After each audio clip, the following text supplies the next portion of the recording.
Good morning student, BA BSc second year. Geography की कक्षा में आप सभी का हार्दिक स्वागत है। अपना टॉपिक है संसाधन भूगोल का विषय क्षेत्र। देखिए, भूगोल की विभिन्न शाखाओं की तरह संसाधन भूगोल भी एक निश्चित विषय क्षेत्र है जिसमें हम पृथ्वी तल पर उपलब्ध प्राकृतिक संसाधनों का मानव द्वारा उपयोग मुख्य है। प्रकृति के संपूर्ण संसाधनों के उद्भव, वितरण, उपयोग तथा संरक्षण संबंधी विधियों का अध्ययन हम संसाधन भूगोल में किया जाता है। विश्व संसाधन परिदृश्य में मानव संसाधन की जो स्थिति होती है वह केंद्रीय पाई जाती है, क्योंकि वह प्रकृति में विद्यमान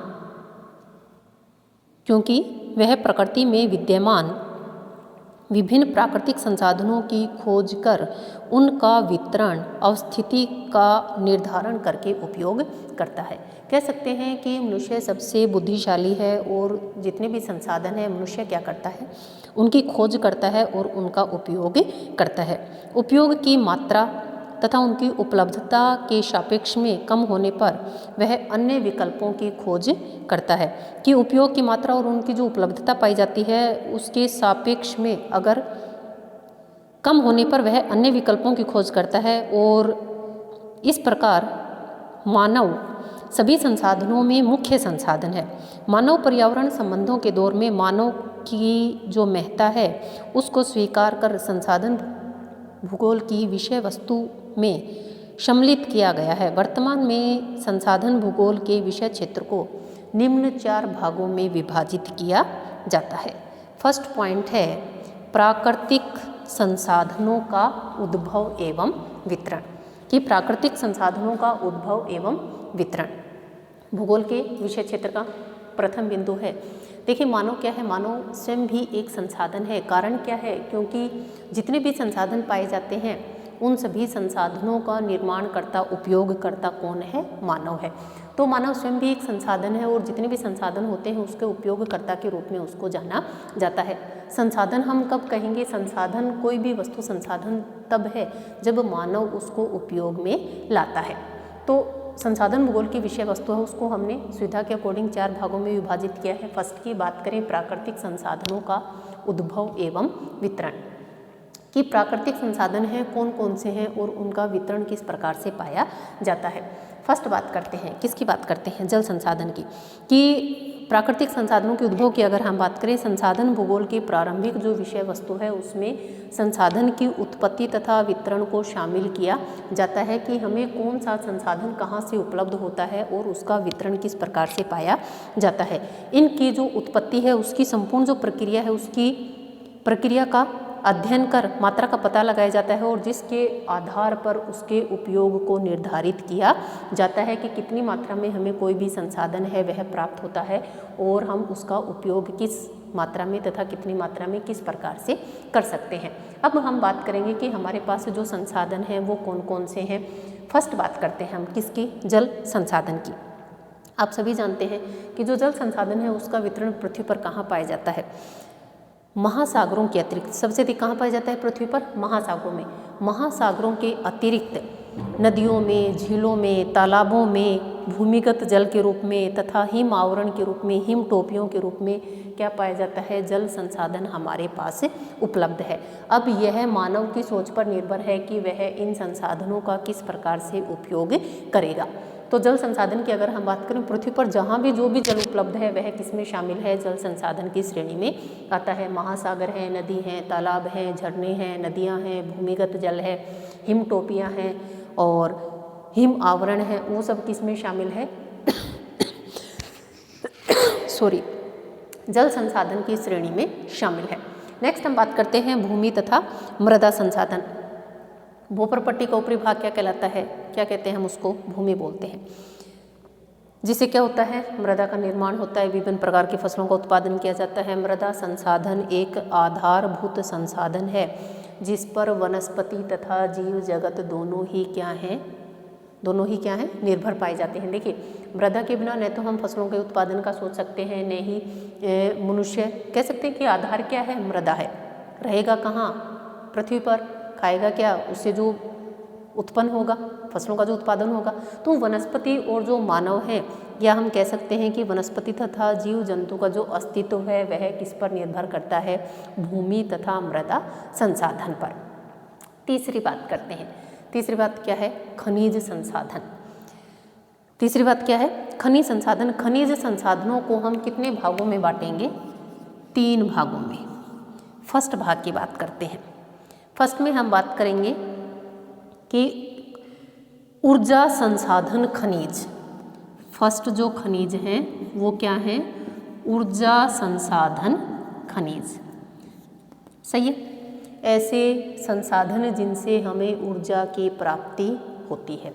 एग्जाम्पल देखिए, कोयला है, पेट्रोलियम है, प्राकृतिक गैस है, आणविक गैस की आणविक शक्ति या आणविक खनिज की बात करें, यूरेनियम और थोरियम। ऊर्जा संसाधन ऐसे संसाधन जिनसे हमें ऊर्जा की प्राप्ति होती है, पेट्रोलियम, प्राकृतिक गैस, कोयला, और इसमें हम जैसे आणविक जो खनिज पाए जाते हैं, आणविक खनिज में क्या, थोरियम है, और थोरियम के अलावा और क्या पाया जाता है, यूरेनियम। तो ये किस में आते हैं, ऊर्जा संसाधनों में। सेकंड बात करते हैं धात्विक खनिज। सेकंड कौन से हैं, धात्विक खनिज। ऐसे खनिज जिनमें धातु पाया जाता है, कौन से, लोहा, तांबा, जस्ता, सीसा, मैग्नीज, सोना, चांदी, प्लेटिनम, जितने भी खनिज संसाधन हैं वो सब किस में पाए जाते हैं, धात्विक खनिज। ऐसे खनिज जिनमें धातु पाई जाती हैं, धातु का अंश पाया जाता है, सोना, लोहा, चांदी, तांबा, मतलब सब क्या है, धात्विक खनिज में आते हैं। और तीसरे प्रकार का जो है वो क्या है, अधात्विक खनिज। तीसरे प्रकार का जो खनिज है वो कौन सा खनिज है, अधात्विक खनिज। अधात्विक खनिज में जिसमें धातु का अंश नहीं पाया जाता है, जैसे अभ्रक। सही है, बॉक्साइट, अभ्रक। क्यों, क्योंकि अधात्विक खनिज है, इसमें क्या नहीं पाया जाता, लोहे का अंश या धातु का अंश नहीं पाया जाता है, इसलिए नाम क्या पड़ा, अधात्विक खनिज। तो जैसे अभ्रक है, जिप्सम है, गंधक है, पारा है, वो सब क्या हैं, जिप्सम,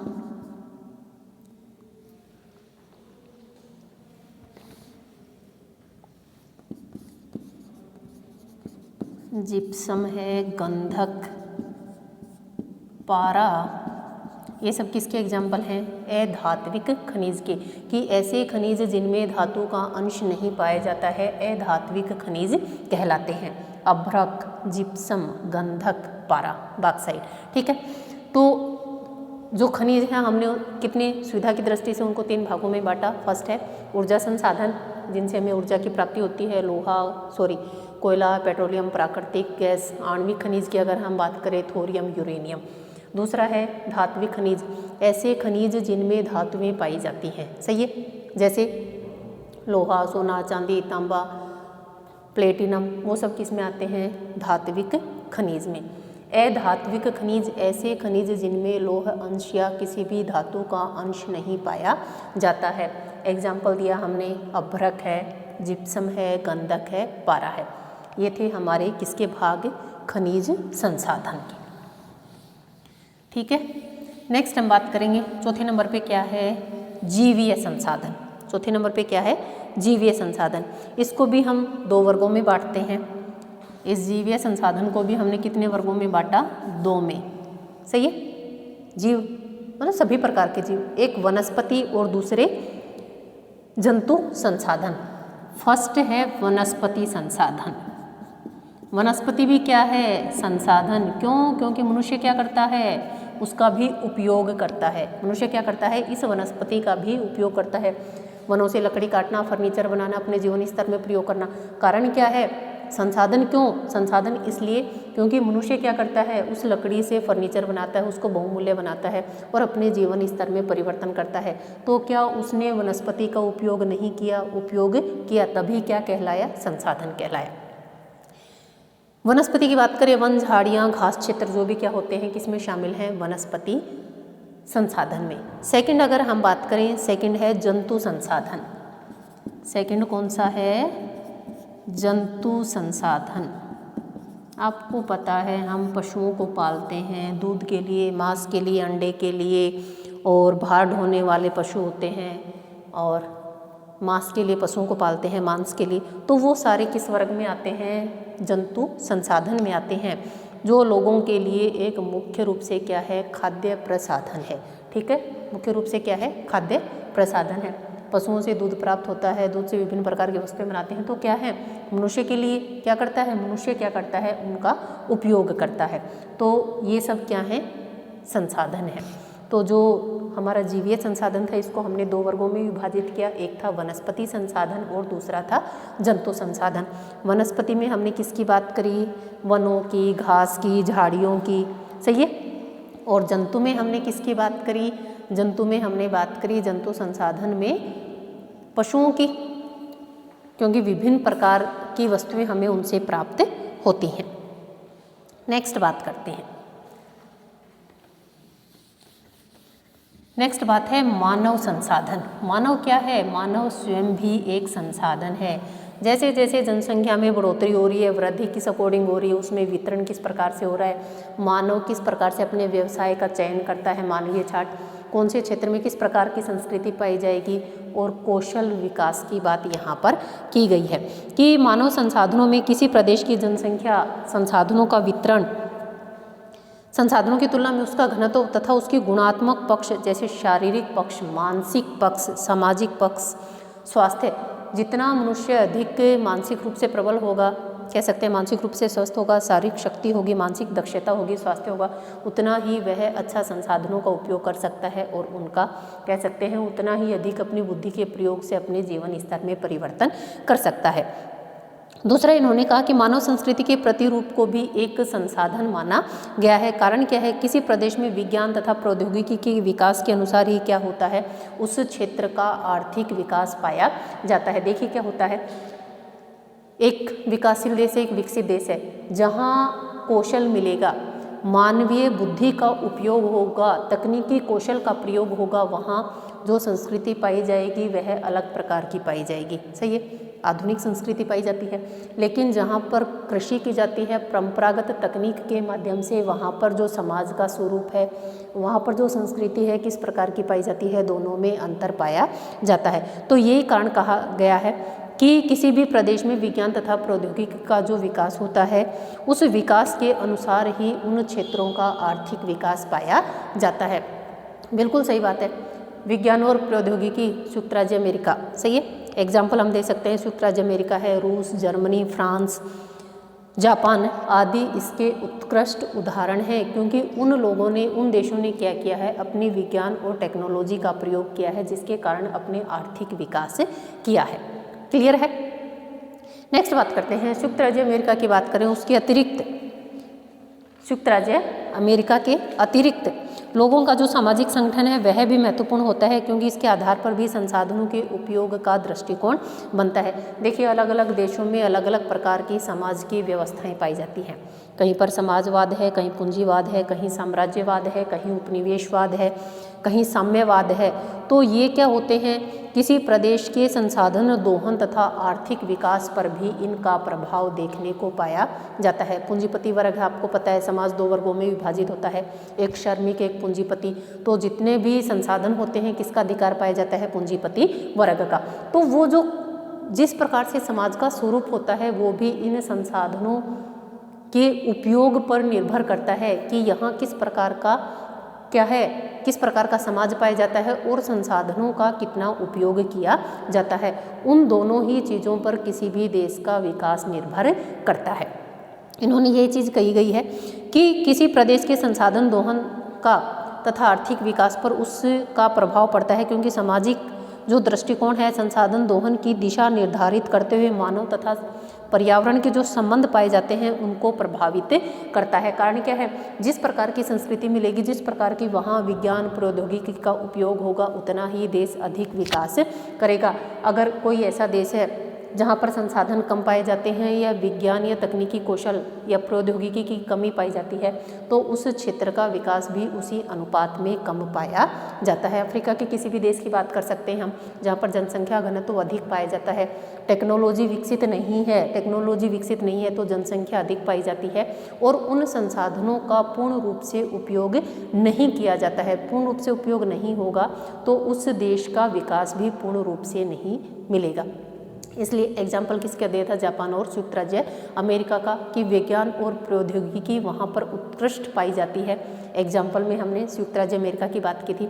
उसके अलावा अगर किसी अन्य देशों की बात करें, हो सकता है कि जो समाज का स्वरूप है, जो सरकार है, राजनीति है, वह अलग अलग पाई जा सकती है, लेकिन किसी भी देश के संसाधनों का उपयोग किस पर निर्भर करता है, संसाधनों का उपयोग उस देश के आर्थिक विकास पर निर्भर करता है कि वह पूंजीवाद है, समाजवाद है, किस प्रकार की वहाँ पर व्यवस्था पाई जाती है और कितना वो लोग अपने संसाधनों का उपयोग करते हैं। जितना कोई भी देश अपने संसाधन या तकनीकी कौशल का उपयोग करेगा वह देश उतना ही विकास कर लेता है। नेक्स्ट बात करते हैं कि यूरोप में जूडो क्रिश्चियन धार्मिक परंपरा का ऐसा मानना था कि मानव पर्यावरण में सभी जीवों से श्रेष्ठ है। मानव को सभी जीवों से श्रेष्ठ इसलिए बताया गया है, क्यों? क्योंकि मानव क्या करता है, मानव जितने भी संसाधन हैं उनका उपयोग करता है। दूसरा हम कह सकते हैं कि पर्यावरण से सामंजस्य बनाए रखता है।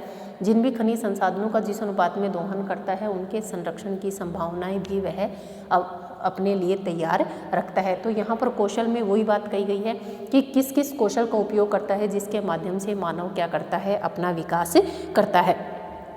दूसरी अगर हम बात करें, इस विचारधारा में मानवीय कौशल तथा जो योग्यता होती है उसको प्रोत्साहित करके प्रकृति का अधिकतम दोहन जो पाया जाता है, अधिकतम जो शोषण पाया जाता है, शोषण द्वारा नियंत्रित करने पर बल दिया जाता है, जिसके कारण अनेक पर्यावरणीय जो समस्याएं हैं वो सामने आई हैं। कारण क्या है, मानव पर्यावरण संबंधों को सांस्कृतिक सामाजिक परंपराएं जो हैं, सामाजिक संगठन है वो प्रभावित करता है, जिसका हम वर्णन किस में कर रहे हैं, वर्तमान समय में संसाधन भूगोल में जिसका वर्णन किया जा रहा है। देखिए क्या होगा, अगर हम अपने अधिकतम लाभ के लिए जितने भी हमारे खनिज संसाधन हैं उनका अत्यधिक दोहन करेंगे तो विभिन्न प्रकार की पर्यावरणीय समस्याओं का मानव को सामना करना पड़ेगा। तो इसमें ये चीज़ कही गई है। देखिए चौथा जो हमारा प्रबंधन और नियोजन है उसमें ये चीज़ कही गई है कि जो हमारे पास संसाधन है हम उसका किस प्रकार से उपयोग करें कि भावी पीढ़ी के लिए हम उसको संरक्षित भी रख सकें और उसको भावी समय में उपयोग भी कर सकें। ये हम कह सकते हैं कि उसके वैकल्पिक स्रोतों की खोज की जाए। कारण क्यों? क्योंकि अपनी भावी पीढ़ी के लिए भी हम संरक्षित कर सकें और हम भी क्या कर सकें, अपना विकास कर सकें। तीसरी बात करते हैं, मानव संसाधन हो गया। तीसरी बात क्या है, संसाधनों के उपयोग का अध्ययन। जैसे जल है, भूमि है, तो जो संसाधन हैं उनके उपयोग की बात कही गई है। संसाधन उपयोग देखिए क्या होता है, मनुष्य अपनी आवश्यकताओं की पूर्ति के लिए क्या करता है, विज्ञान तथा प्रौद्योगिकी का विकास करता है और जो प्राकृतिक संपदा होती है उसका उपयोग करता है। मानव प्राकृतिक संपदा का उपयोग तभी करेगा जब वह विज्ञान और प्रौद्योगिकी को जान लेगा। सही है, जब उसकी बुद्धि का विकास होगा, तकनीकी कौशल का विकास होगा, तभी वह इन संसाधनों का उपयोग कर सकता है। दूसरा ऐसा मानना है कि प्राकृतिक संपदा का उपयोग करता है तो यह संसाधनों की श्रेणी में आ जाती है। हमारे पास विपुल प्राकृतिक संपदा उपलब्ध है लेकिन वहाँ मनुष्य किसी प्रकार की आर्थिक क्रियाएं नहीं करता तो उसे संसाधन की श्रेणी में शामिल नहीं किया जाता है। कहने का अभिप्राय ये है कि कोई भी संसाधन हमारे लिए तभी संसाधन है जब हम क्या करते हैं, उसका उपयोग करते हैं। संसाधनों की श्रेणी में कब आएगा, जब हम उसका उपयोग करते हैं। और दूसरा इन्होंने बताया कि मानव द्वारा उपयोग किए गए संसाधनों का अध्ययन संसाधन भूगोल की मूल विषय वस्तु है, जिनका हम निम्न प्रकार से वर्णन कर रहे हैं। पहले जल, भूमि, सौर ऊर्जा, मृदा, जीवीय संसाधन और लास्ट में है खनिज। जीवीय संसाधन में वनस्पति और जीव जंतुओं का वर्णन करते हैं और नेक्स्ट है खनिज। प्रथम बात करते हैं जल। आप सभी जानते हैं कि जो हमारी पृथ्वी है, प्रथम आवश्यकता क्या है, जल है। जल है तो कल है। मनुष्य के जितने भी कार्य होते हैं वो किस पर निर्भर होते हैं, जल पर निर्भर पाए जाते हैं। क्यों? क्योंकि मनुष्य की जो मूलभूत आवश्यकताएं हैं उन मूलभूत आवश्यकताओं में एक जल है। तो जो जल की बात करें, संपूर्ण पृथ्वी पर जीव जगत की प्राथमिक आवश्यकता है और पृथ्वी पर जितना भी उपलब्ध जल है मात्र 2% जल ही क्या है, मानवीय उपयोग योग्य है। सिर्फ 2% जो जल है वो क्या है, मानवीय उपयोग के योग्य है। बाकी में तो हम बात कर सकते हैं, महासागर आप सभी जानते हैं लवणीयता पाई जाती है और शेष लवणीय जल महासागरों में पड़ा है। कुछ जो स्थायी जल है हिम के रूप में अंटार्कटिका तथा ग्रीनलैंड जैसे हिम चादर के रूप में बिछा हुआ है। जल का उपयोग घरेलू कार्यों के लिए, कृषि के लिए, उद्योग के लिए, कृषि फसलों के लिए, पशुओं के लिए, जल विद्युत उत्पादन के लिए और आणविक अपशिष्टों के निस्तारण के लिए, मत्स्य पालन के लिए, नौ परिवहन, इन सभी के लिए किसका प्रयोग किया जाता है, जल का प्रयोग किया जाता है। आगे वाले 2 पॉइंट हटा रही हूँ ताकि उसको थोड़ा सा लिख के एक्सप्लेन कर सकूँ, ठीक है। देखिए क्या है, इन्होंने क्या कहा कि जल कितना है, 2%। हमारे पास 2% जल है, बाकी जितना भी जल है हमारा कहाँ है, महासागरों में। जितना भी जल है कहाँ है, महासागरों में, लवणता के रूप में, झीलों में, नदियों में, भूमिगत जल, लेकिन उपयोग योग्य कितना है, 2%। अंटार्कटिका की बात करें, ग्रीनलैंड की बात करें, अंटार्कटिका की बात करें, ग्रीनलैंड की बात करें, वहाँ पर है हमारे पास जल, लेकिन किसके रूप में है, हिम चादरों के रूप में, बर्फ़ के रूप में ढका हुआ है। हम उस जल का उपयोग कर सकते हैं। अब जल का उपयोग कहाँ कहाँ करते हैं उन सबका वर्णन कर देंगे हम। सिंचाई के लिए, फसलों के लिए और कह सकते हैं जीव जंतुओं के लिए, खेती फसलों के उत्पादन के लिए, विभिन्न प्रकार के उद्योगों में आणविक जो अवशिष्ट हैं उनके निस्तारण के लिए, और दूसरा हम कह सकते हैं कि नौ परिवहन, जल विद्युत उद्योग, जहाँ भी हम जल का उपयोग करते हैं। क्यों? क्योंकि मनुष्य की मूलभूत आवश्यकताओं में जल शामिल है। जल को इसलिए प्राथमिकता दी गई है। सेकंड बात करते हैं भूमि और मृदा। सेकंड पॉइंट क्या है, भूमि और मृदा। देखिए भूमि की हमने बात की थी। भूमि आप सभी जानते हैं मनुष्य की विभिन्न आवश्यकताओं की पूर्ति किससे होती है, भूमि से होती है। क्यों? कृषि करेगा, पशुपालन करेगा, व्यापार करेगा, परिवहन करेगा, कौन से संसाधन की आवश्यकता पड़ेगी उसको, भूमि की। सही है, जो भी कार्य करेगा कहाँ करेगा, भूमि पर करेगा। इसलिए मानव की जो खाद्य आपूर्ति है, शाकाहारी भोजन की बात करें, अप्रत्यक्ष भोजन की बात करें, अप्रत्यक्ष भोजन, क्योंकि पशु कहाँ रहेंगे, पृथ्वी जमीन पर रहेंगे, भूमि पर रहेंगे, और अप्रत्यक्ष रूप से पशुओं से भी क्या करता है, वह पशुओं से भी खाद्यान्न प्राप्त करता है, या हम खाद्यान्न क्या, मांस वगैरह प्राप्त करता है, जिसके कारण भी वह किस पर निर्भर है, या प्रत्यक्ष रूप पर भी इसी भूमि पर वह निर्भर है। दूसरा इन्होंने कहा कि मनुष्य ने भूमि संसाधनों का विकास करके कृषि की विविधता तथा उत्पादकता में वृद्धि की है। मनुष्य ने क्या किया, भूमि का उपयोग किया।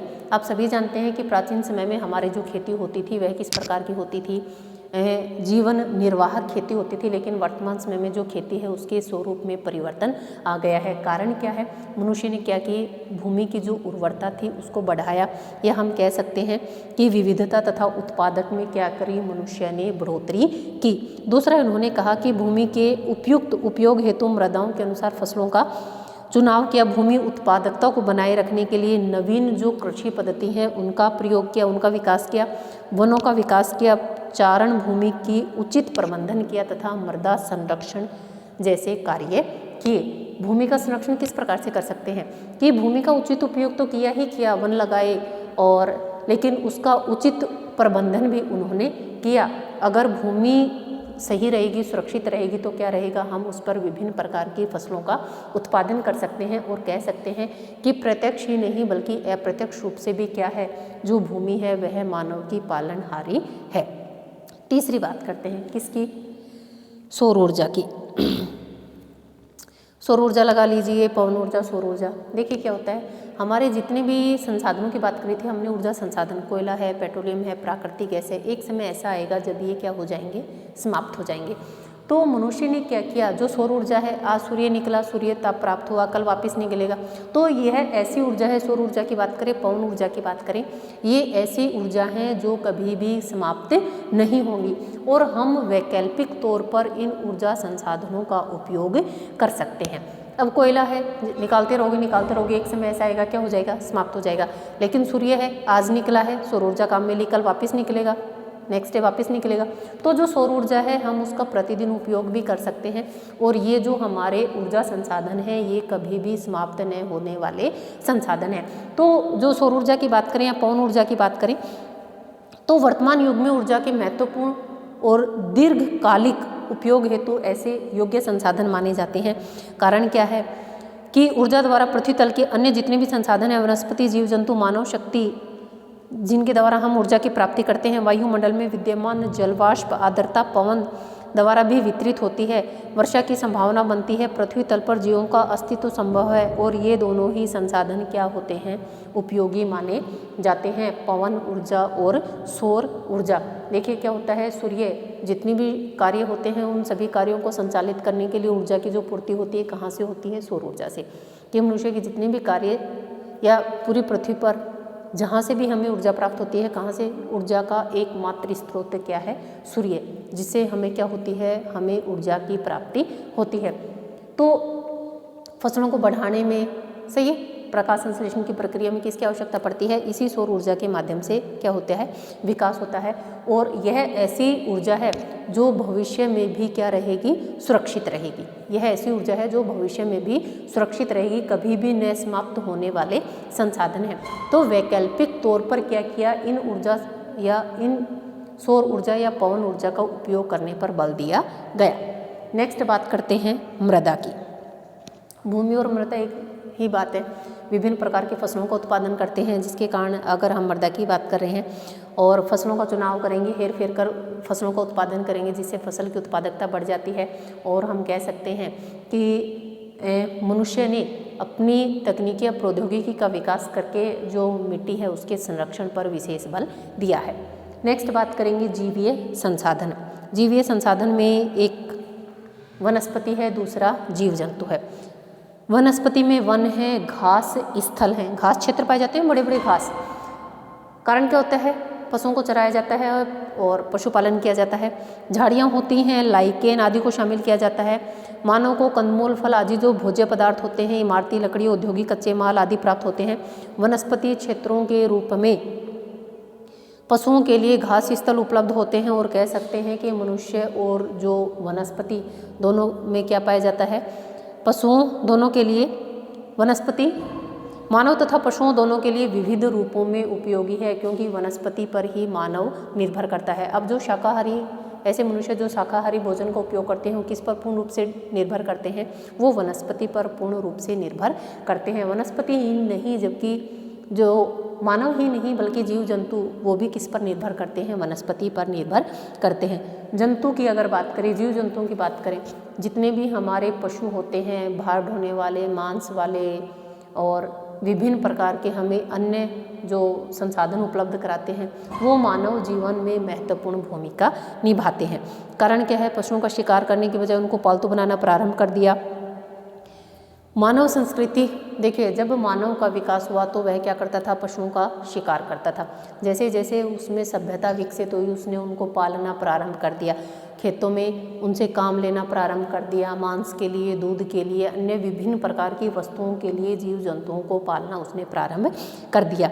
और खाद्य पूर्ति के अतिरिक्त अनेक जो कच्चे माल के रूप में जैसे रेसे होते हैं, खाल, सींग, हड्डियाँ आदि प्राप्त हो रहे हैं। और कृषि कार्यों में भी जो भार सहयोग के लिए अतिरिक्त पशुओं का उपयोग किया जाता है, उनकी सुरक्षा, सौंदर्य और मनोरंजन में भी क्या करते हैं, वो सहयोग करते हैं। तो जीव जंतु में हम सभी प्रकार के पशुओं की बात करते हैं। और लास्ट हम बात करेंगे किसकी, खनिज की। लास्ट हमारा क्या है, खनिज।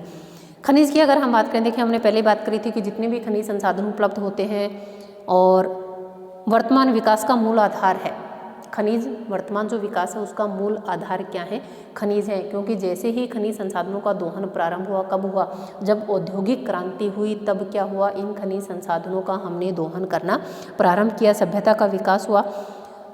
और प्राचीन काल से इसका उपयोग आ रहा था, लेकिन बहुत कम मात्रा में उसका उपयोग हो रहा था। पहले आपने देखा होगा चांदी के सिक्के होते थे, तांबे के सिक्के होते थे, सोने के सिक्के होते थे। तो जो धातु या खनिज है उसका प्राचीन समय से उपयोग हो रहा था, लेकिन वर्तमान की अगर हम बात करें, हमने क्या किया, उसको आधुनिक समय में एक नया रूप दे दिया और नए रूप के अकॉर्डिंग हमने क्या किया, उन पर हमारी निर्भरता बढ़ गई। जैसे ही औद्योगिक क्रांति का विकास हुआ, हमने भारी मात्रा में मशीनों को बनाना, कच्चे माल से माल को तैयार करना, विभिन्न मनुष्य की जितनी भी आवश्यकताएं की वस्तुएं थी वो सभी वस्तुएं बनाना क्या कर दिया, उन धातुओं से हमने प्रारंभ कर दिया। दूसरा इन्होंने यही कहा गया है कि आधुनिक युग में ऊर्जा खनिज संसाधनों तथा धात्विक तथा अधात्विक खनिज संसाधनों के उपयोग के बिना विकास की कल्पना नहीं की जा सकती है। क्योंकि देखिए वर्तमान समय में किस प्रकार का युग है, औद्योगिक युग है, आधुनिकीकरण का युग है। औद्योगिक युग है तो हम किसका उपयोग करेंगे, इन खनिज संसाधनों का उपयोग करेंगे, जिसमें ऊर्जा संसाधन है, धात्विक तथा अधात्विक, इन सभी खनिजों का उपयोग करेंगे। और लास्ट हमारा है संसाधन प्रबंधन एवं नियोजन, कि जो हमारे पास वर्तमान समय में मानव सभ्यता के प्रारंभिक समय की अगर बात करें तो प्रकृति और मानव दोनों के मध्य अच्छे संबंध पाए जाते थे, लेकिन मनुष्य की उच्च जीवन स्तर को प्राप्त करने की इच्छा ने क्या कर दिया, इन संसाधनों का अत्यधिक दोहन हुआ, जिसके कारण आज विभिन्न प्रकार की पर्यावरणीय समस्याएं उत्पन्न हो चुकी हैं। और कारण यही है क्योंकि हमने अपने जितने भी संसाधन थे उनका अंधाधुंध उपयोग करना प्रारंभ कर दिया। कारण यही है कि अब हम ऐसी रणनीति बनाएं जिसके कारण हम क्या कर सकें, इनका नियोजन कर सकें, जिसके माध्यम से जो हमारे ये खनिज संसाधन हैं हम इनको संरक्षित कर सकें या इनको सुरक्षा प्रदान कर सकें। ये था हमारा मानव भूगोल का विषय क्षेत्र संसाधन प्रबंधन और नियोजन की हम नेक्स्ट में और मोर डिटेल से बात करेंगे। और संसाधन भूगोल को सुविधा के अकॉर्डिंग दृष्टि से हमने 4 भागों में बांटा, संसाधन उपयोग, संसाधन संरक्षकता, और आज हमने इन सभी पॉइंट्स की बात की। आज का आपका क्वेश्चन है, क्या है सुनिए, प्राकृतिक संसाधनों के उद्भव और वितरण में हम किन किन बिंदुओं का अध्ययन करेंगे, ठीक है। और जो हमारी पृथ्वी पर उपलब्ध जल है उसमें कितने मानव उपयोग के योग्य है, इन दोनों क्वेश्चनों का आप मुझे कमेंट करके आंसर देंगे। आज के लिए इतना ही, धन्यवाद।